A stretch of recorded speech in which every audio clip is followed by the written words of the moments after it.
Vamos a empezar con esta sexta sesión, con este sexto módulo, lo que es el que sería el último dentro del curso de Nuevas Tecnologías e Internacionalización. Bueno, hasta llegar hasta aquí, como habéis podido ver durante la evolución del curso, pues se han ido tratando una serie de temas relacionados con el comercio internacional, con la importancia que tiene en la actualidad para los países, para el desarrollo de cualquier país, participar en este intercambio de bienes y servicios. Y también hemos querido enfocar un poco hacia el tema de las nuevas tecnologías, ¿no? Hasta ahora lo que se ha visto sobre todo es cómo las nuevas tecnologías permiten potenciar el comercio internacional, tanto de bienes como de servicios. Hemos visto algunas herramientas, hemos intentado definir qué es eso de economía digital, aunque bueno, hoy en día todavía no está del todo completamente definido, ¿no? Y bueno, en este último módulo, en lo que vamos a centrarnos es en el papel que está jugando las tecnologías dentro del comercio internacional y hacia dónde podríamos apuntar o hacia dónde podría apuntar un país en el caso de que quisiera pues, dar un salto cualitativo en el valor de las exportaciones con las que comercia, ¿no? En este curso, sobre todo, hay gente de la Universidad de Alicante, entonces, bueno, vamos a aprovechar y vamos a utilizar datos de la Comunidad Valenciana, también algunos datos de España. Vamos a empezar hablando del papel de la tecnología en el comercio internacional. Para esta sesión, además de este vídeo, después tendréis acceso a una serie de contenidos que yo os iré subiendo, compartiré con vosotros mediante correo electrónico y tendréis que hacer una pequeña prueba, ¿no? Para conseguir el título, sabéis que son 6 módulos, 5 se hacen dentro de la plataforma Unimo y este es el sexto que, como decía, lleva esta sesión que podemos hacer ahora, que se grabará y se subirá a YouTube, el más contenido, que son unas 3-4 hojas, y después pues una pequeña actividad. Cuando planteamos hacer este sexto módulo, el de sectores de futuro y tecnologías en el comercio internacional o tecnologías proclives para el comercio internacional, planteamos empezar haciendo de nuevo fuerza en la necesidad de la innovación dentro de los países. Nuestra área de estudio aquí dentro del Instituto de Economía Internacional, o una de ellas, es poner énfasis, potenciar la innovación, ¿no? Parece una obviedad decir que el desarrollo de los países tiene mucho que ver con la innovación que se lleva a cabo dentro de los mismos, pero como que a veces nos encontramos con que esto en los gobiernos, incluso en las empresas o a la hora de adoptar leyes o iniciativas políticas, lo dejan al margen, ¿no? Quiero hacer desde aquí, de nuevo, como hago siempre en las clases o en cualquier curso en los que tengo la suerte de participar, un llamamiento a la innovación, ¿vale? A quien llegue este mensaje, por favor, apuesten por la innovación, por el I+D+I, por el valor añadido, por la economía del conocimiento, porque, sinceramente, va a ser clave para el desarrollo de los países. Hace unos días, pues, escribí un post en el blog de Unimoc, precisamente hablando sobre la diferencia entre España y China, o lo que llamamos como marca España. Sabéis que, bueno, para los que sois de España, sabéis que existe una iniciativa política que ha salido hace poco llamada Marca España, que busca, pues, vender un poco el español, ¿no?, dentro de, pues, en todo el mundo. Y, claro, las conclusiones a las que se llegan es que nos estamos esforzando por vender cuando nos deberíamos esforzar en tener algo que vender, ¿no? España y América Latina también, si añadimos, presenta un gran déficit en cuestiones de tecnología, ¿no? Y, por suerte o por desgracia para nosotros, el comercio internacional se explica hoy en día en gran medida por la inversión en tecnología que se hace, ¿no? Por el I+D+I que llevamos a cabo dentro de los países. ¿Qué quiere decir esto? Que si no invertimos, si las empresas, los gobiernos o las universidades no dan los pasos adecuados por generar conocimiento, por generar innovación, al final vamos a tener un comercio internacional basado sobre todo pues, en el sector pues, de alimentación o de textil, ¿no?, que los sectores más tradicionales, ojo que están bien, ¿no?, construcción, por ejemplo, que, oye, son sectores que además generan mucha mano de obra, pero que en los mercados internacionales, desgraciadamente, tienen menos valor. Por poner un ejemplo, los análisis que hacía hace unos días, pues observé que, por ejemplo, España exportaba a China, pues sobre todo, es sector agroalimentario, ¿no? E importábamos tecnología. Bueno, la diferencia era que por cada euro que la economía china compraba a España de productos alimenticios, nosotros les comprábamos a ellos 10 euros en hardware. Por cada euro que vendíamos de aceite de oliva, por ejemplo, gastábamos 10 euros en terminales móviles.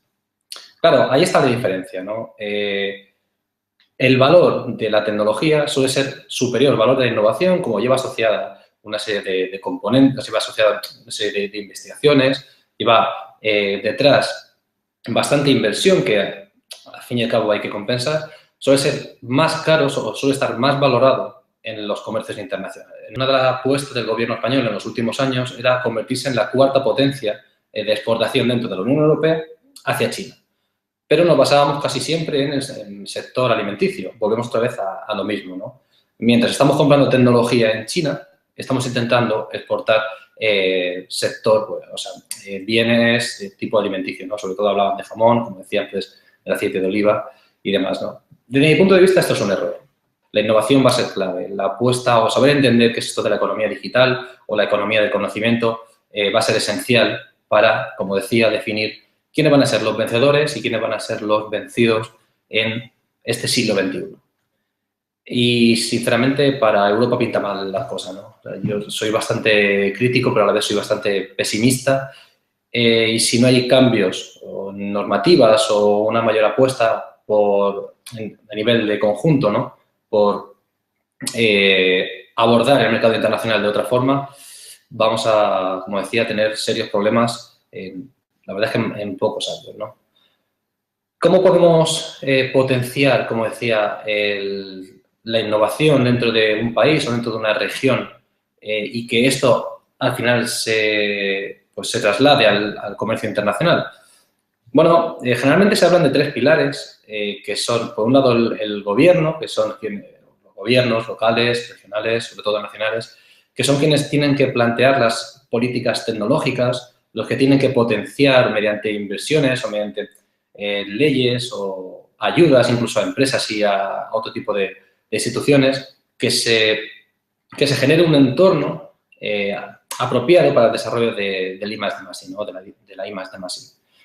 Por otro lado están las universidades y las instituciones tecnológicas, de innovación, pues, institutos tecnológicos, universidades, por supuesto, otro tipo de instituciones de educación superior, que son quienes tienen que proveer en el mercado laboral de mano de obra cualificada, no solo para el entorno laboral en el que están o van a salir en ese momento, sino también para el futuro, ¿no? Las universidades deben preparar a los jóvenes, no solo pensando en lo que se ha hecho hasta ahora, sino hacia dónde nos estamos dirigiendo. Y por último están las empresas, que, visto un poco el panorama, la verdad es que en economías como la española o en la de América Latina, parece que nos cuesta bastante dar el paso o entender la importancia que realmente tiene el I+D+I. Innovar en una empresa no solo supone el gasto que evidentemente conlleva, sino que una buena gestión de esa inversión puede suponer una mayor competitividad en los productos que sí o sí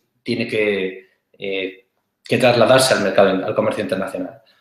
Cuando las empresas son suficientemente competitivas en un mercado nacional, dan el salto obligatoriamente.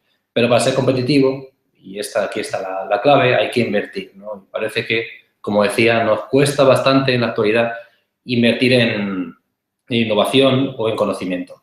Bueno, quiero cerrar este punto, como decía, hablando de y recalcando, por favor, para mí es fundamental que esto quede bien claro, que la innovación permite mayor competitividad y que sí o sí se tiene que trasladar al comercio exterior, ¿vale? Este es el gran mensaje. A partir de aquí queda el gran reto de cómo vamos a conseguir generar esta innovación, ¿no? Como comentaba, y que, bueno, podéis ver un pequeño resumen dentro de las hojas del más contenido que vais a tener con vosotros. Dicho esto, quiero centrarme un poco en el caso de la Comunidad Valenciana.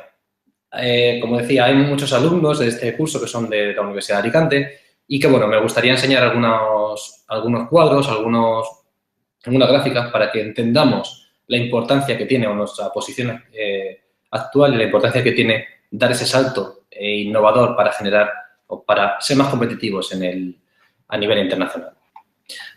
Como podéis observar en este gráfico, la solicitud de patentes como un indicador o como una variable que nos indica, pues, se aproxima muy bien al esfuerzo que se han hecho en diferentes regiones en temas de I+D+I, mostraba la divergencia que existe entre la Comunidad Valenciana y la media de la Unión Europea.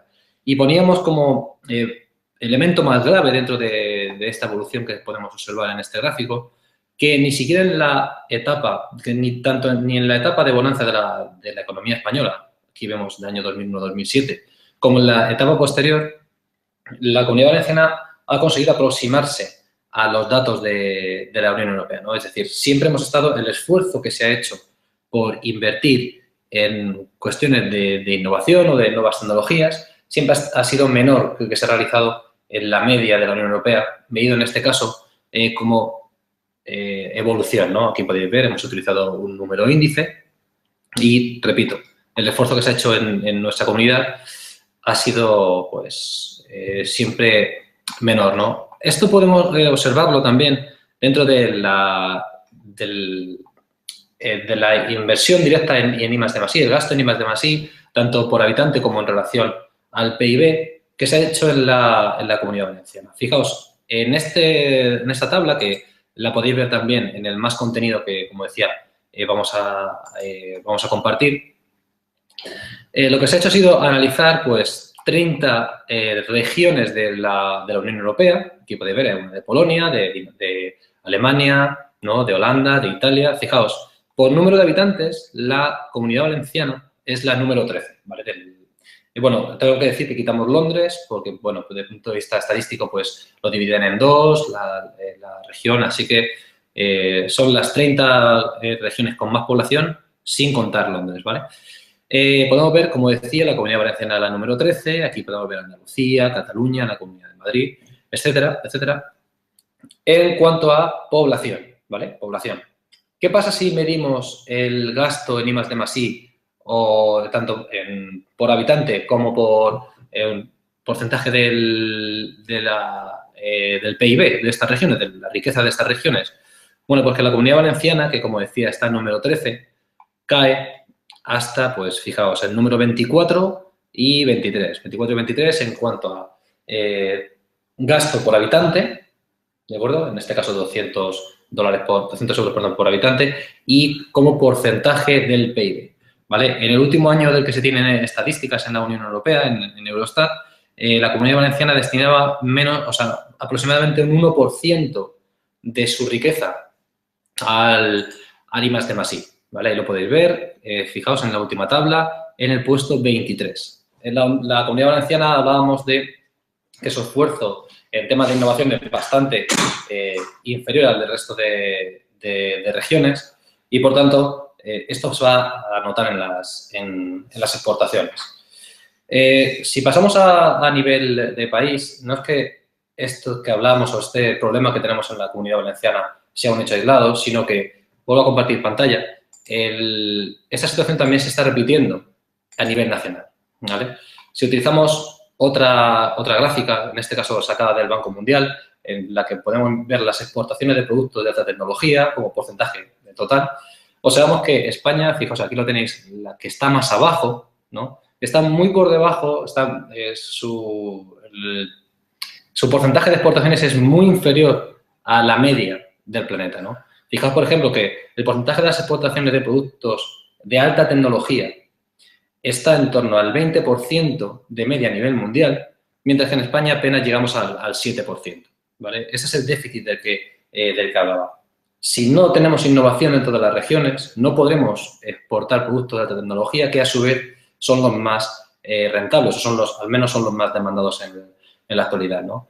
He querido comparar la situación de España con China, con Estados Unidos y con Alemania, que son 4 de los referentes. Fijaos, por ejemplo, en el caso de China, que es la que está más arriba, cómo le ha ganado terreno a Estados Unidos, que si bien a principios de los años 2000 era la economía que más productos de alta tecnología vendía, hoy en día ha sido superado, siempre hablando en porcentaje, por China, ¿vale? Claro, en este punto pensamos, o hasta ahora se pensaba que China era simplemente un país que, bueno, producía tecnología pues barata y la exportaba, ¿no? Pues tenemos el caso, por ejemplo, de AliExpress, que seguramente todos hemos comprado algo por allí, por esa web. Pero durante los últimos años China está dando un salto bastante interesante, produciendo bienes de alta tecnología, pero que tienen un buen diseño, un buen acabado. Es decir, ya no solo son las compañías que le venden el hardware a Apple, ¿no? A los iPhone y demás, sino que ya están encontrando un mercado como vendedores finales, ¿no?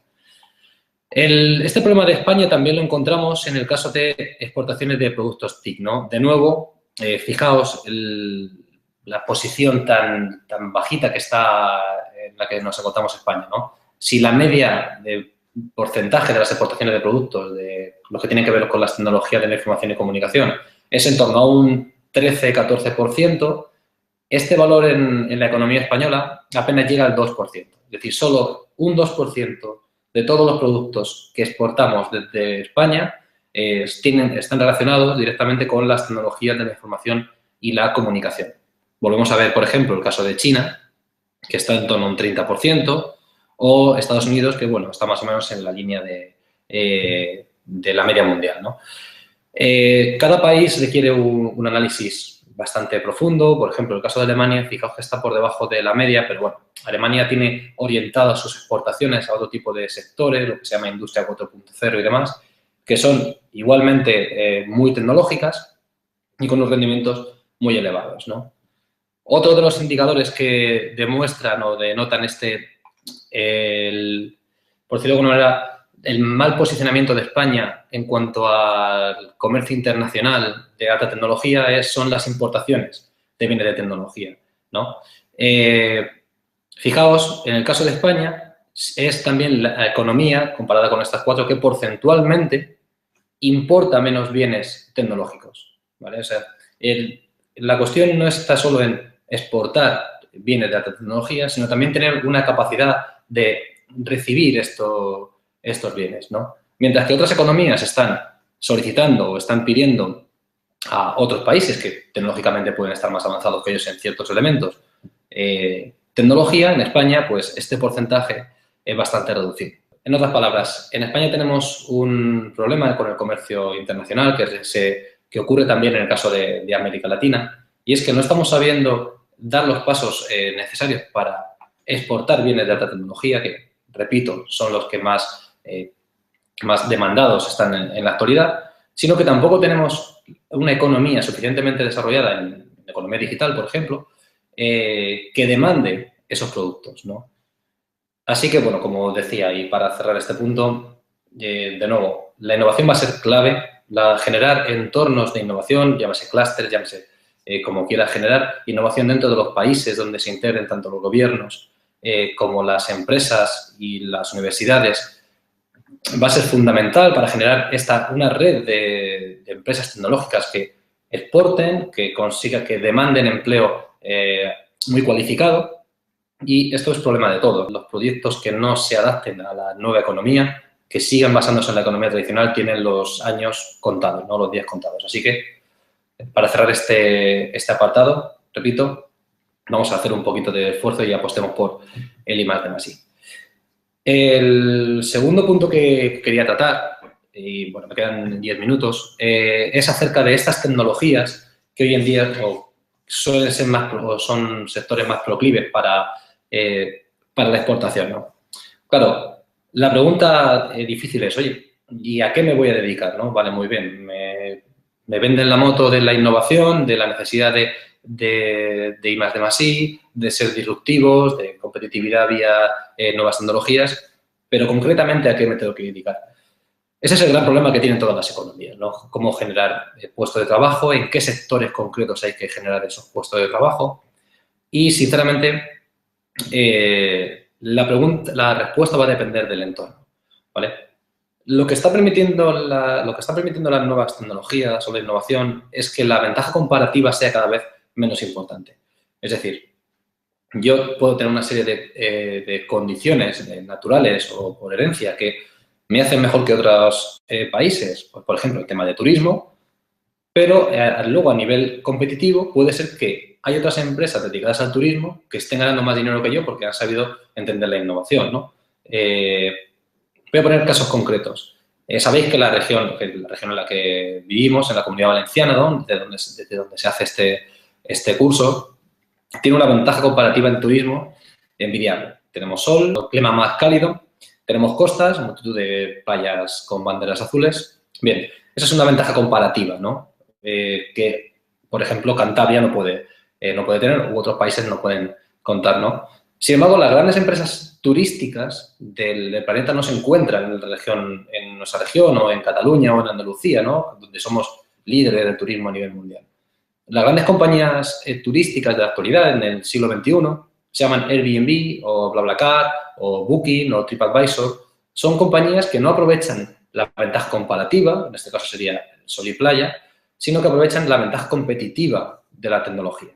Es decir, en un país que no tenga mucho que ver con el turismo, pueden surgir empresas o herramientas o plataformas relacionadas con el turismo que las hagan líderes de un sector donde, como decía, en principio no tendría por qué surgir.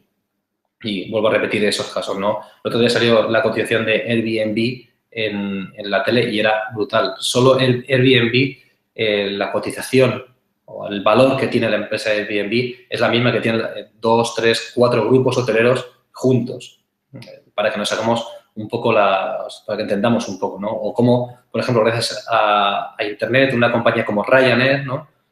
En Reino Unido, lidera a nivel europeo el movimiento de usuarios de turismo, cuando, lógicamente, cabía esperar que, ya que España tiene las mejores playas y es el receptor de turismo, pues desde aquí se pusiera en marcha este tipo de compañías, ¿no? Para liderar no solo la oferta turística, sino también la distribución.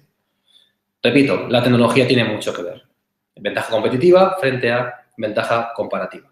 Así que, bueno, antes de pensar hacia qué sectores o en qué sectores voy a invertir mi tiempo para generar pues, este comercio internacional, vamos a pensar en qué sectores somos fuertes, ya qué sector es mi región o mi país es fuerte, y a partir de ahí voy a intentar desarrollar el producto o incorporar la innovación necesaria para ser competitivamente, pues en este caso, mejor que el resto de países o de regiones.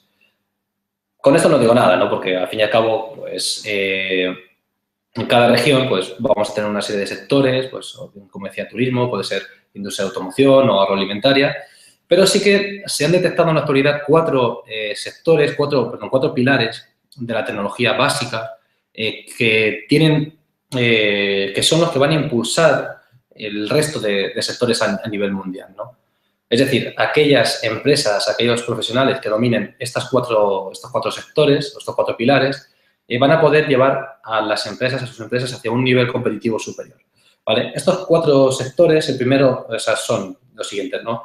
El primero sería el que está relacionado con las energías sostenibles y las renovables, que puede ser aplicado, por ejemplo, al tema de la automoción o medio de transporte, a las cuestiones de ciudades inteligentes con, por ejemplo, el desarrollo inminente de la economía circular, ¿no? En la que, bueno, aquí lo que tenemos que tener en consideración es que desde ahora y hacia adelante, y más con la cuestión del cambio climático encima de la mesa, van a primar aquellos desarrollos que apuesten por los desarrollos sostenibles.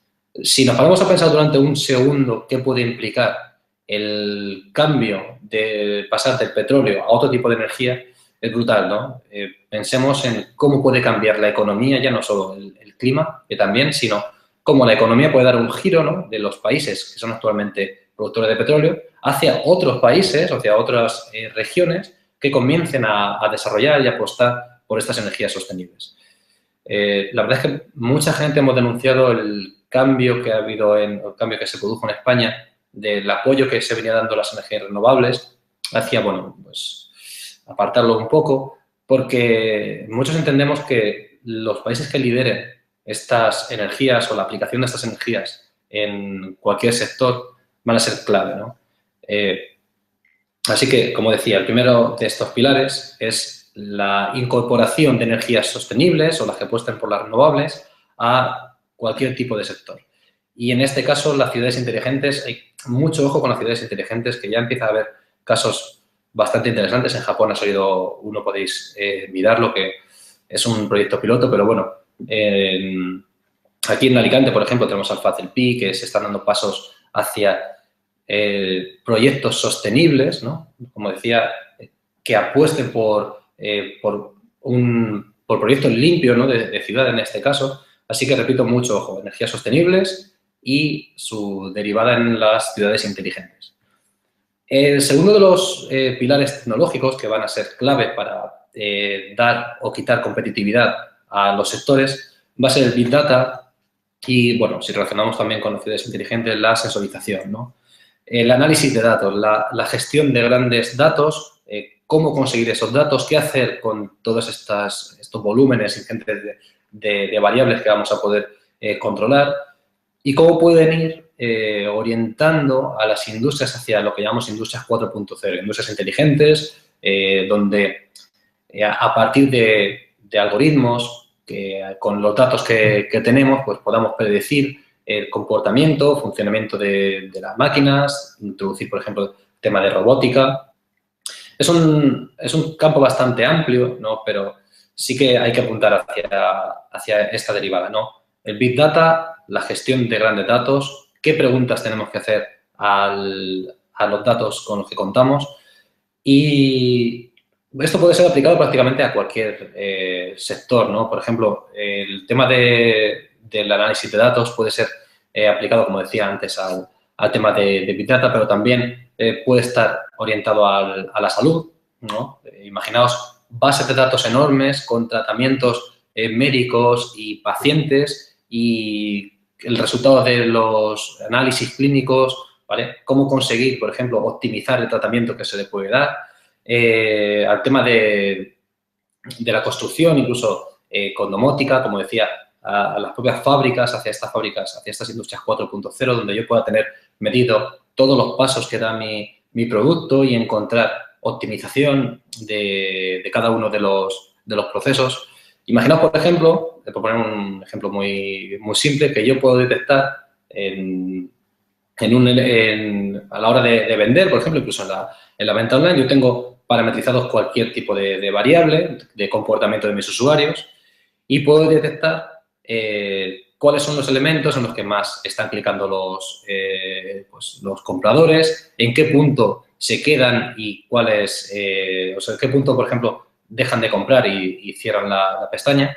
Esto es lo que se está haciendo en la actualidad, ¿no? Pero imaginaos que aquí empezamos a sumar variables, podemos meter tipo de país desde el que compran, si es hombre o mujer, si rellenamos con bases de datos y podemos hacer correlaciones. Es decir, podemos llegar a predicciones que hasta ahora pensábamos que no pueden existir, ¿no? El Big Data nos permitiría analizar que un comportamiento que supuestamente no tenía por qué afectar, sí que está afectando a los usuarios, en este caso a la bolsa, al funcionamiento de las empresas, a la compra, a la venta de productos a nivel internacional, ¿vale? Como decía, tema de Big Data. Ese es el segundo punto. El tercer punto es un paso más allá, que tiene que ver con el tema de la nanotecnología o con la biotecnología, ¿no? Por ejemplo. Este quizás es un punto más complejo y sí que aquí hace falta profesionales pues, con una preparación más específica, pero en sectores como el sector agroalimentario o el tema de la gestión de recursos sólidos, también muy vinculado al tema de sostenibilidad que hablábamos antes, hablar de nanotecnología es esencial, ¿no? Aquí hemos tenido la posibilidad de entrevistar a expertos en nanotecnología con proyectos tan interesantes, por ejemplo, como partículas que permitían que el petróleo pudiera ser utilizado, todo el petróleo pudiera ser utilizado como combustible, ¿no? Sabéis que, por ejemplo, hay diferentes tipos de petróleo, uno de ellos se destina a la producción de elementos plásticos y otro al consumo de petróleo, ¿no? Bueno, trabajar a nivel molecular puede permitir alterar ciertos los elementos, las propiedades de los bienes y, por tanto, pues cambiar sus propiedades pues, para hacerlos más competitivos, para hacerlos mejores, ¿no? Es algo que es más complejo, pero está ahí, ¿no? La nanotecnología y la biotecnología, sobre todo la nano, es la tecnología del futuro, la tecnología que supuestamente cambiará todo y que, como decía, requiere o supone un esfuerzo desde las administraciones, desde las universidades, desde las empresas, entender los cambios que van a ocurrir con la nanotecnología y actuar en base a ello, ¿no? El cuarto punto, ahora haré un pequeño resumen, es uno más sencillo, ¿no? Porque, bueno, creo que está al alcance de prácticamente todos, con especialización, una especialización a partir de nuestra formación principal, que es la incorporación de las tecnologías de la información y comunicación a los procesos, ¿no? Los 4 pilares que se han detectado que van a ser esenciales para explicar o para potenciar el comercio internacional son, el primero, la apuesta por las energías renovables y sostenibles, la creación de productos eficientes desde un punto de vista energético, ¿no? Estamos viendo, por ejemplo, en el caso de los vehículos, de los automóviles, ¿no? Cómo se está apostando mucho por los coches híbridos y demás, ¿vale? Repito, dotar a los bienes de eficiencia energética. El segundo punto estaría relacionado con el Big Data y la sensorización, el poder analizar las variables que conducen al éxito de nuestros productos para mejorar los procesos, para poder mejorar la venta, el tipo de producto que vamos a ofertar, tener información, tener mucha información y saber utilizarla para nuestro propio beneficio. El tercer punto era la nanotecnología y la biotecnología, quizá como elementos o como sectores más avanzados, ¿no? Que requieren otro tipo de formación, pero que va a ser muy importante entender el desarrollo en estos dos campos, porque van a ser tecnologías que van a generar profundos cambios. Y por último, y quizá el más sencillo, pero el que aún en España y en América Latina nos falta, el último salto, es la incorporación de tecnologías de la información y comunicación a cualquier sector. Por ejemplo, para la distribución y para la venta. A partir de aquí, ¿qué nos toca hacer como sociedad o como futuros trabajadores? Pues esforzarnos, ¿no? Esforzarnos en que estos pilares o que la innovación, que el I+D+I esté cada día más reconocida dentro de las empresas, porque si no somos capaces en esta generación que entra ahora al mercado laboral de dotar de un sentido más innovador a los sectores, nuestras economías se van a quedar en un segundo nivel, ¿no? Como decía antes, me da bastante lástima ver cómo España sigue especializándose en cuestiones o en sectores tradicionales, ¿no? En venta de sectores tradicionales al exterior, mientras somos cada vez más dependientes de países que hasta hace poco eran dependientes tecnológicamente de otros, ¿no? Es decir, creo que por el camino nos hemos ido quedando por el camino, apostando por sectores que después se han visto que son los que han provocado la crisis y que, bueno, no sé, como decía, creo que hace falta dar un salto en temas de innovación, repensar nuestra sociedad y nuestra economía y la verdad es que nos va a tocar a nosotros, ¿vale?